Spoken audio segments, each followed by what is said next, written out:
자, 오늘 잘 아시는 것처럼 제79주년 광복절 기념식이 열립니다.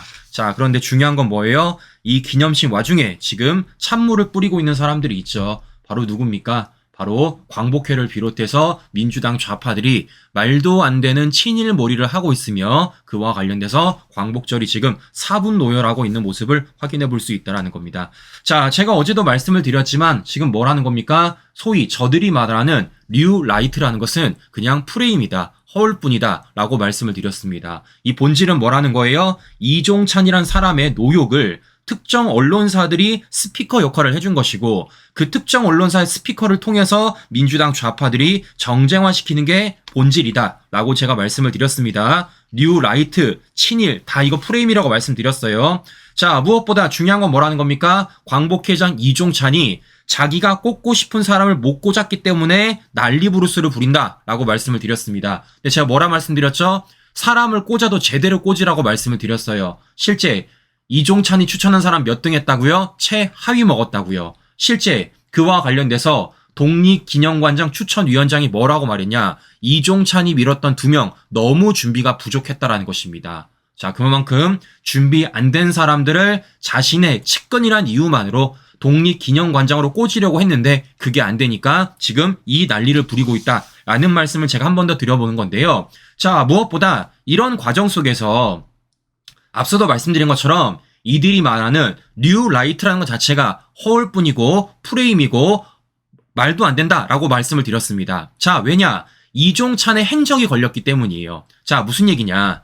제가 어제 우리 시청자 여러분들에게 실제 독립기념관장과 관련돼서 심사표를 보여드렸습니다. 그러니까 서류심사 있고 면접심사 있는데 그와 관련돼서 표를 좀 보여드렸어요. 실제 이번에 임명된 김형석 관장 몇 등 했다고요? 서류심사에서 1등 했고 면접평가에서도 1등 했다고 말씀을 드렸습니다. 자, 그런데 그런 가운데서 실제 이 면접평가에 있어서 혼자 52점을 준 사람이 있는데 그 사람이 누구라고요? 지금 논란을 만들어낸 김형석이다 라고 제가 말씀을 드렸습니다. 자, 이종찬이다 라고 말씀을 드렸는데 자, 중요한 건 무엇이냐면 이런 과정 속에서 이게 딱 걸려버린 겁니다.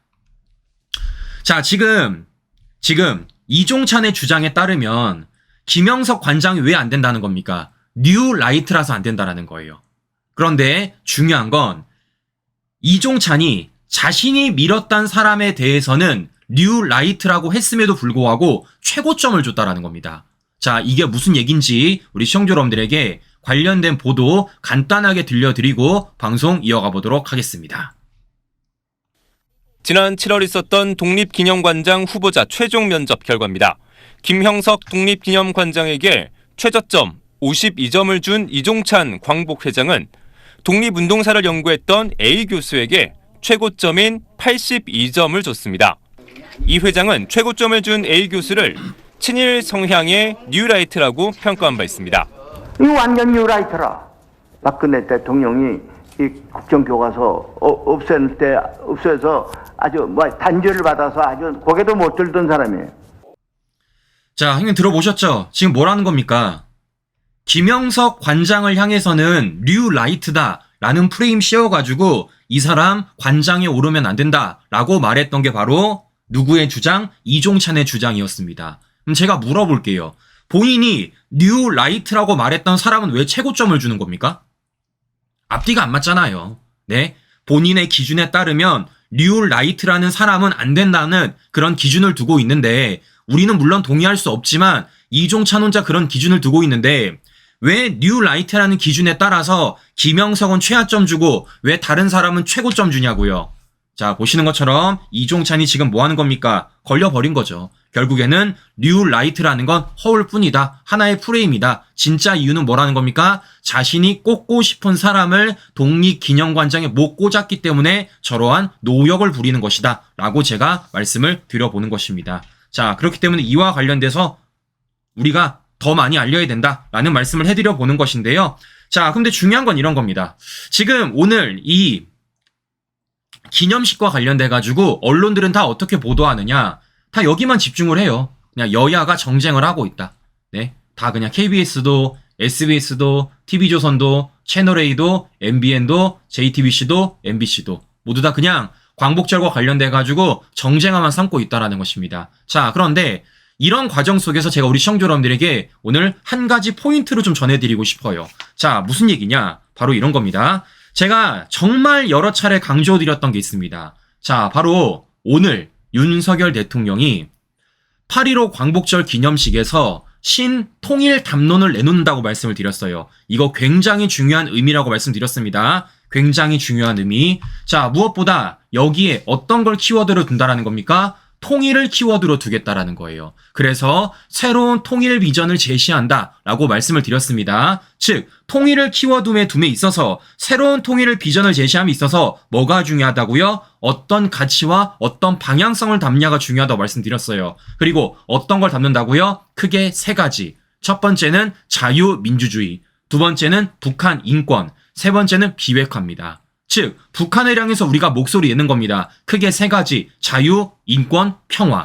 이 세 가지와 관련돼서 오늘 윤석열 대통령이 신통일 담론을 내놓겠다라는 것입니다. 자, 실제 그래서 이와 관련돼 가지고 구체적인 내용들이 들려오고 있는데요. 오늘 이런 내용이 담겼다라는 겁니다. 오늘 광복절 경축사에서 윤석열 대통령이 북한 주민들 자유에 눈뜨게 만들 것이다 라는 신통일 구상을 발표를 했다라는 거예요. 실제 북한 주민들이 자유의 눈을 뜨도록 만들고 북한 미래 세대에게 자유통일의 꿈과 희망을 주겠다라고 말하고 있다라는 것입니다. 자, 그러니까 잘 아시는 것처럼 그 누구보다 자유라는 가치에 대해서 소중하게 생각하고 가장 강조했던 사람이 누굽니까? 바로 윤석열 대통령이에요. 왜냐? 취임식 때도 자유라는 단어를 무려 35번이나 강조했기 때문이죠. 즉, 이런 자유라는 가치 아래서 이번에 어떤 걸 꺼내놓는 겁니까? 말씀드렸던 것처럼 신통일 담론을 꺼내놓는 거예요. 그리고 이걸 누구에게 향하는 겁니까? 바로 북한을 향해서 하는 겁니다. 무엇보다 중요한 건 상대자예요. 자, 어떤 내용이냐? 지금 보시는 것처럼 김정은을 향해서 말하고 있습니까? 아닙니다. 북한 주민들을 향해서 말하고 있습니다. 그러니까 김정은의 말도 안 되는 독재 체제 아래서 북한 주민들한테 자유라는 가치를 알려줄 것이고 그걸 눈뜨게 만들어서 북한 미래 세대에게 자유통일의 꿈과 희망을 주겠다라는 거예요. 이거 문재인님 할 수 있겠습니까? 이거 이재명 할 수 있겠어요? 민주당 할 수 있겠습니까? 못하는 거죠. 왜? 정은이가 가장 싫어하는 말이니까. 지금 김정은이 가장 두려워하는 게 뭐겠습니까? 소위 말하는 북한 장마당 세대, 지금의 2030, 북한 MZ층이 실제 자유의 눈을 뜨고 그와 관련돼서 목소리 내기 시작하면 정은이 체제가 무너지기 때문입니다. 그걸 윤석열 정부가 이번에 하겠다라는 거예요. 다른 날도 아니고 언제? 8.15 광복절 기념식 때. 자, 이 부분에 대해서 우리가 포인트를 잡아야 되는 것이고 이와 관련돼서 우리 시청자 여러분들이 많은 관심 부탁드린다는 말씀 전해드리면서 오늘 방송 마무리하도록 하겠습니다. 네, 오늘도 행복한 하루 보내시고요. 전 다음 방송 다시 뵙도록 하겠습니다. 오늘도 긴 시간 끝까지 시청자 여러분 감사합니다.